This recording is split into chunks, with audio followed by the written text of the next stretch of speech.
বরিশালে তারেক রহমানের আগমনকে স্বাগত জানিয়ে বিএনপির জাতীয় নির্বাহী কমিটির সদস্য আবু নাসের মোহাম্মদ রহমতুল্লাহর নেতৃত্বে র্যালি অনুষ্ঠিত হয়েছে। সোমবার ২ ফেব্রুয়ারি নগরীর বাঁধ রোডের অফিসার্স মেসের সামনে থেকে শুরু হওয়া র্যালিটি লঞ্চঘাট, ফজলুল হক এভিনিউ এবং সদর রোড প্রদক্ষিণ করে দলীয় কার্যালয়ের সামনে গিয়ে শেষ হয়।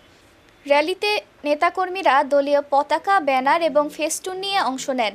র্যালি পূর্ব সংক্ষিপ্ত সমাবেশে বক্তব্য রাখেন বিএনপির জাতীয় নির্বাহী কমিটির সদস্য আবু নাসের মোহাম্মদ রহমতুল্লাহ।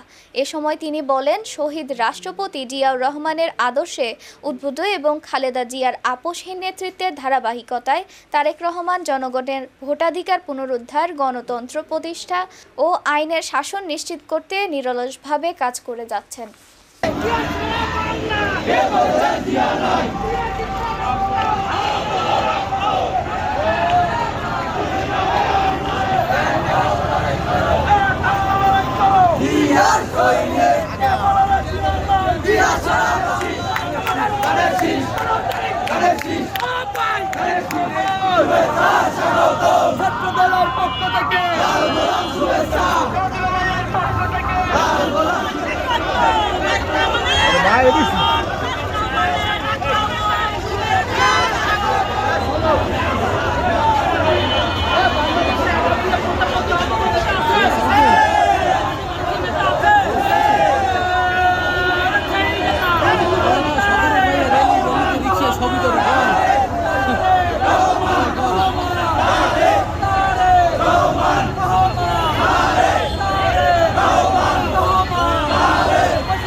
Happy side, happy side.